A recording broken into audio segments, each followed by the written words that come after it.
Bismillahirrahmanirrahim. Assalamu students, how are you all?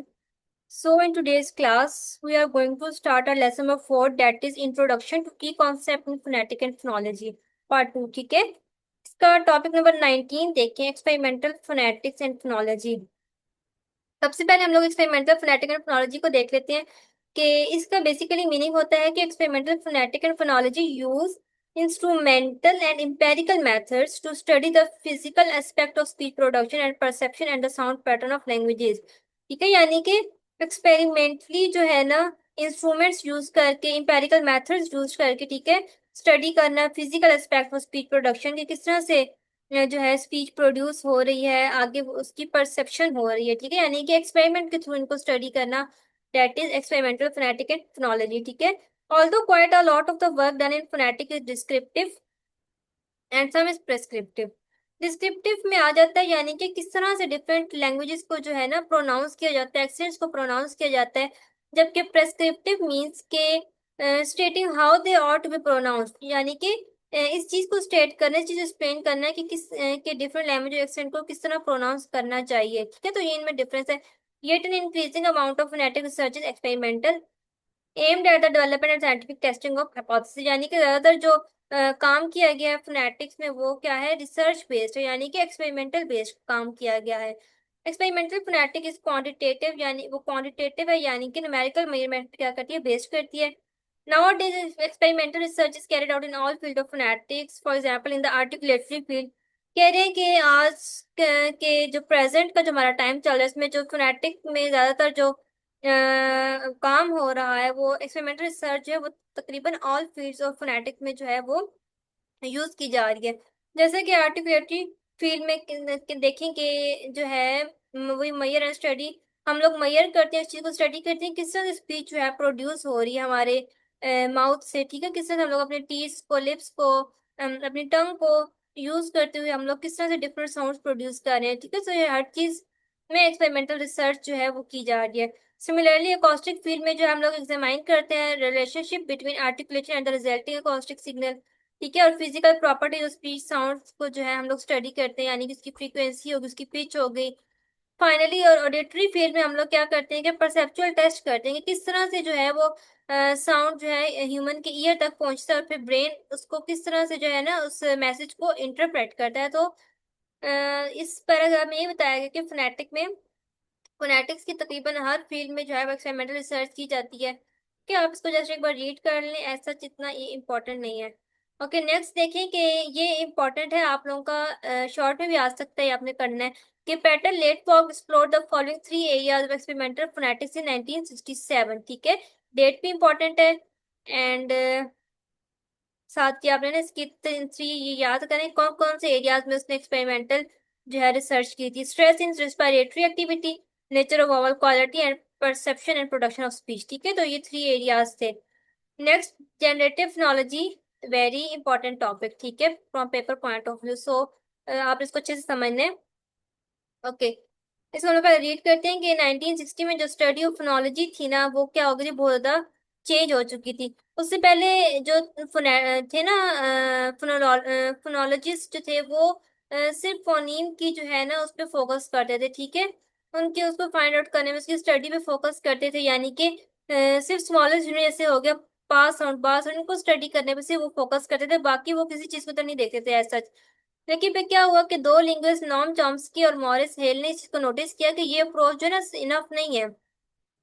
ठीक है, क्योंकि देखिए they show that many sounds change we hear in language are not just about sounds, they are also control by grammar and morphology. कह रहे हैं कि कुछ sounds जो होती हैं हम लोग लैंग्वेज में सुन रहे होते हैं, वो इस तरह से वो जो है ना लाइक उस फॉर्म में हम नहीं सुन रहे होते कि जैसे वो माइंड में आई और हमने उसको ऐसे ही प्रोनाउंस कर दिए, ऐसे नहीं होता। बल्कि क्या होता है कि हमारे माइंड में एक वर्ड आता है, देन क्या होता है कि हम लोग उस पर कुछ मॉर्फोलॉजिकल, कुछ ग्रामर रूल्स अप्लाई करते हैं, देन हम उसे प्रोनाउंस करते हैं। Okay, this new way of thinking focus on phonological rule. ठीक है, इस एक न्यू वे ऑफ थिंकिंग ने जो है ना फोनोलॉजिकल रूल्स पे फोकस किया, rules that explain how and why sound change in certain situation. ठीक है, फोनोलॉजिकल रूल्स में क्या आ जाता है कि ये रूल्स ऐसे रूल्स होते हैं जो एक्सप्लेन करते हैं कि साउंड जो है किस तरह से और क्यों जो है वो सर्टेन सिचुएशन में चेंज हो जाती है।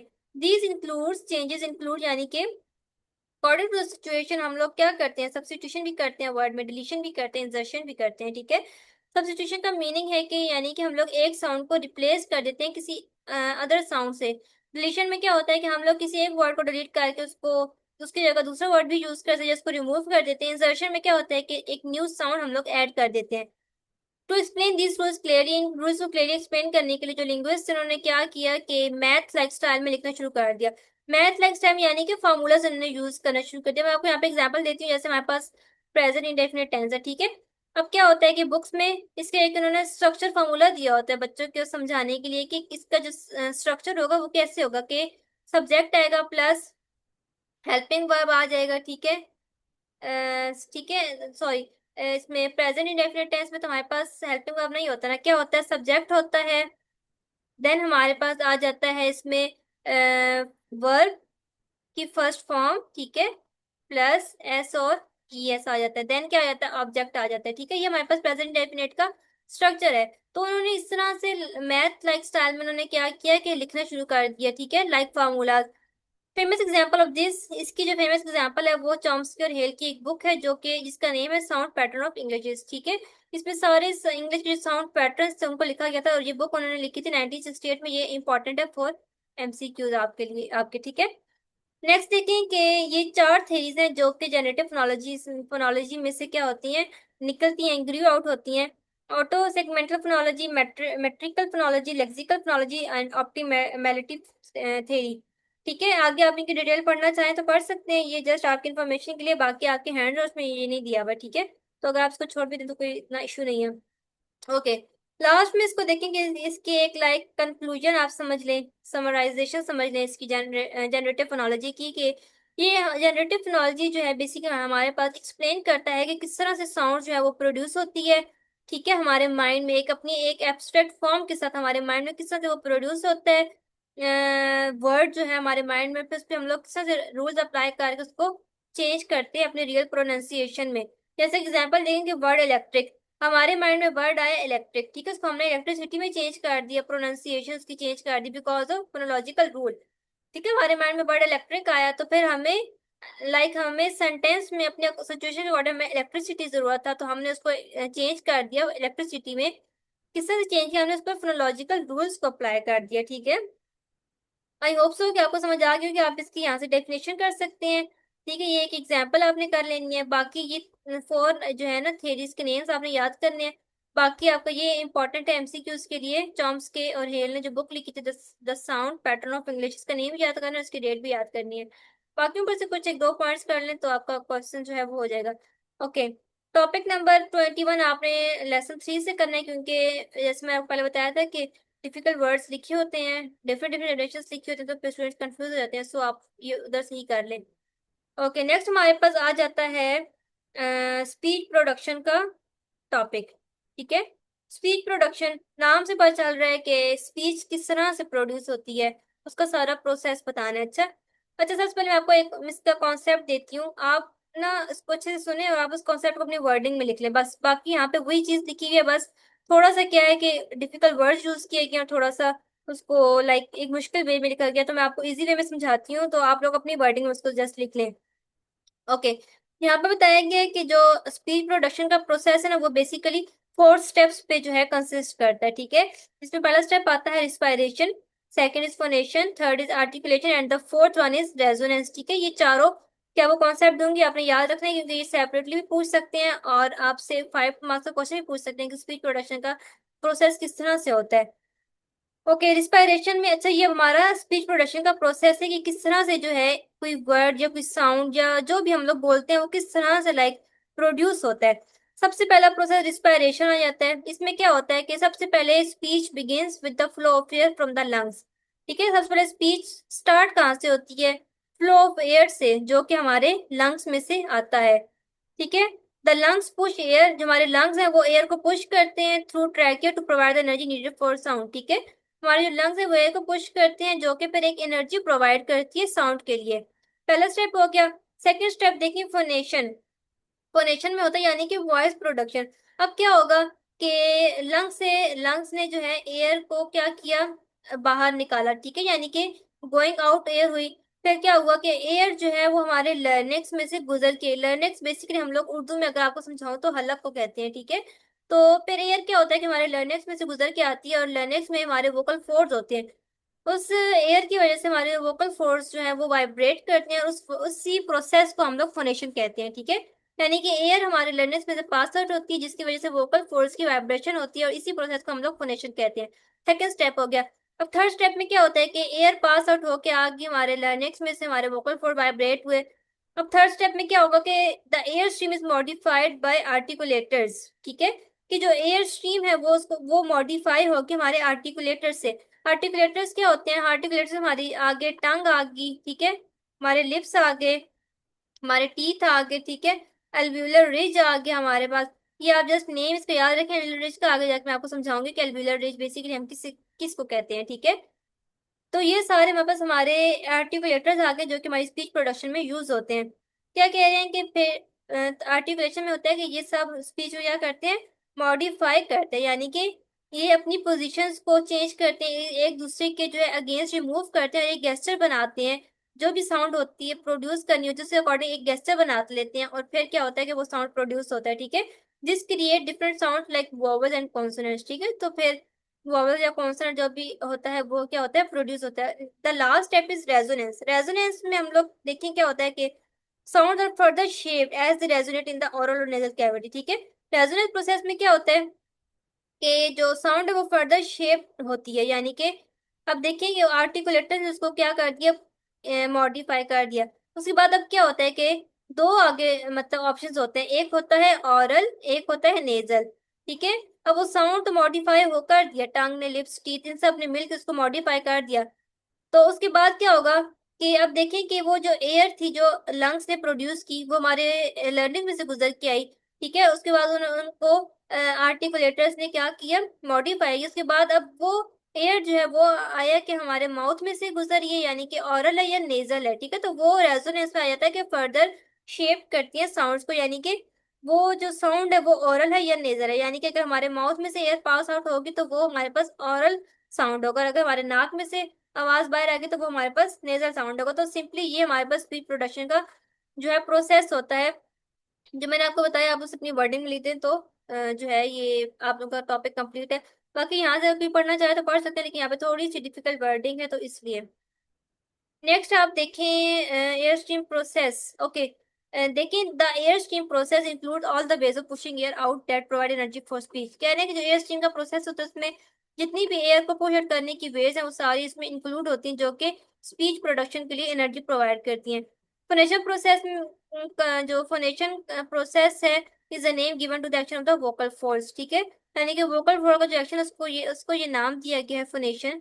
The oronasal process is the possibility of the airstream going out through the mouth, as in the oronasal process क्या होता है कि the possibility of the air going out through the mouth or the nose, तो उसको हम लोग oral nasal process कहते हैं, oronasal process कहते हैं। oral यानी कि माउथ में से एयर पास आउट होना और nasal यानी कि नाक में से एयर पास आउट होना। जैसे V और Z साउंड में देखें कि हमारी जो एयर है वो हमारे मुंह में से पास आउट होती है, और M और N में जो एयर है वो हमारे नोज में से पास आउट होती है। And finally the movement of the tongue and lips interacting with the roof of the mouth and the furnace. Furnace हम लोग अपनी जो है ना गले को, जो हमारा गला होता है उससे हम कहते हैं are part of the articulatory process, ठीक है। कह रहे हैं कि टंग्स और लिप्स जो कि हमारी रूफ ऑफ द माउथ से क्या करती है, इंटरेक्ट करती है, और फर्नेस हमारा गला, ये जो है हमारे आर्टिकुलेटरी प्रोसेस में इंक्लूड होते हैं, ठीक है, यानी कि स्पीच प्रोडक्शन के प्रोसेस में इंक्लूड होते हैं, ठीक है। नेक्स्ट हमारा टॉपिक आता है साउंड वेव्स का, कि हमारे पास साउंड वेव्स क्या होती हैं, ठीक है। Sound waves is the pattern of disturbance caused by the movement of energy travelling through air. कह रहे हैं कि साउंड वेव जो है ना एक पैटर्न ऑफ डिस्टर्बेंस होता है, किसी वजह से कॉज होता है एनर्जी के मूवमेंट में से। जब एनर्जी एयर में से पास आउट करती है तो फिर क्या होता है कि वो एक पैटर्न ऑफ डिस्टर्बेंस क्रिएट हो जाती है जिसको हम लोग साउंड वेव्स कहते हैं। यानी कि सिंपल मैं आपको वर्ड बताऊं तो जब साउंड जो है हवा में से गुजरती है, ठीक है, तो फिर क्या होता है कि साउंड वेव्स बनती है। वो हमें नजर तो नहीं आ रही थी, लेकिन अगर हम लोग एक सॉफ्टवेयर आगे जाके आप लोग पढ़ेंगे फ्रेट, उस पर अगर हम लोग उसको देखें तो फिर हमें वहां पर शो होती है साउंड वेव। अगर हम लोग कोई कुछ भी बोलेंगे तो वहां पर वो सारी वेव्स बनकर आ जाएंगी। तो बेसिकली उसी को एक पैटर्न होता है डिस्टर्बेंस, उसको हम लोग वेव्स, साउंड वेव्स कहते हैं। Sound basically consist of small variations, ठीक है। ये एक स्मॉल वेरिएशंस पे जो है कंसिस्ट करती है, जो कि एयर प्रेशर में होती हैं, और occur very rapidly one after another, यानी एक के बाद एक वो जो है ना लहर सी बन रही होती है। वेरिएशन उसी को लहर को कहते हैं। ये जो वेरिएशन है किस वजह से कॉज होती है? Action of the speaker vocal organ, ठीक है। जो स्पीकर के वोकल ऑर्गन होते हैं उनकी वजह से ये वेरिएशन कॉज होती है। That super impose on the outgoing flow of the lung air, जो हमारे लंग में से एयर पास आउट होके आ रही होती है उस पे सुपर इम्पोज होती है। वेरिएशंस देखेंगे प्रेशर में, एयर प्रेशर में जो वेरिएशंस आ रही होती हैं in the form of sound waves, ठीक है, वो एयर में से पास आउट करती हैं बिल्कुल इस तरह जैसे कि रिपल ऑन अ पॉन्ड, यानी कि जैसे कि एक तालाब पर लहरें बन रही होती है, बिल्कुल इसी तरह साउंड वेव्स भी एयर में से गुजर के आती हैं। तो किस तरह से पानी में देखें, ये एक समझिए पॉन्ड है, तो हम लोग जब इसमें कोई पत्थर फेंकते हैं तो किस तरह से लेयर्स बनती हैं, इस तरह से लेयर्स बन रही होती हैं बेसिकली, ठीक है। तो बिल्कुल ये कह रही इसी तरह जो है साउंड वेव्स भी एयर में से इस तरह पास आउट होके आ रही होती हैं। When they reach the year, जब ये ह्यूमन ईयर तक पहुंचती है तो फिर क्या होता है कि जो ईयर ड्रम होता है हमारे ईयर में वो वाइब्रेट होता है। Graph of the sound wave is very similar to the graph of the movement of ear drum, ठीक है। यहाँ तक बस कर लें, आगे ऐसे कोई इंपॉर्टेंट नहीं है। साउंड वेव्स आपको, आई होप सो कि आपको समझ आ गई होगी। वैसे इतना पेपर में आता नहीं है, लेकिन आप कॉन्सेप्ट क्लियर कर ले। ओरोनैजल प्रोसेस, ओरोनैजल प्रोसेस मैंने आपको बस बता दिया था कि the possibility of the air to pass out through the mouth or in the or from the nose is determined by the oronasal process, यानी कि हम इसे ही ओरोनैजल प्रोसेस कहते हैं, ठीक है। एग्जाम्पल है वी और जी, ये हमारे पास ओरल साउंड्स हैं, और एम एन ये हमारे पास नेजल साउंड है, ठीक है। देखिए रैंग, रैंग में ना अब ये साउंड है रैंग, इसका आपने सिंबल याद रखना, ये थोड़ा सा इस तरह इस टाइप का सिंबल है, ठीक है। और रैन, रैन में देखिए ये एन साउंड है और रैम में एम साउंड है, ठीक है। बस इतना सा कर लें, ये बहुत है। इसका आपने डेफिनेशन करनी है, इसके बाद आपने ये सारी इसकी दो एग्जांपल्स भी करनी है, ठीक है। सो ये आपका आज का लेक्चर था, आई होप सो कि आपको अच्छे से समझ आ गया होगा। इसमें जो आप लोगों ने करना है ना, वो आप लोगों का जो इम्पोर्टेंट है जनरेटिव फोनोलॉजी, ठीक है, मोस्ट इम्पोर्टेंट। उसके बाद हमारे पास था आर्टिकुलेटरी फोनेटिक्स, ये क्वेश्चन मस्ट आ जाता है, ठीक है। लाइक बहुत चांसेस होते हैं ये क्वेश्चन आने के। कभी वो आपसे ना तीनों टाइप्स पूछ लेंगे फोनेटिक्स की, जो थ्री टाइप्स है, articulatory, auditory and acoustic phonetics. या फिर अगर 5 मार्क्स के क्वेश्चन में पूछते हैं, या 3 मार्क्स में भी सेपरेटली पूछ सकते हैं कि आर्टिकुलेटरी फोनेटिक्स को डिफाइन करें, या इस तरह से घुमा के भी कोई क्वेश्चन दे सकते हैं, ओके।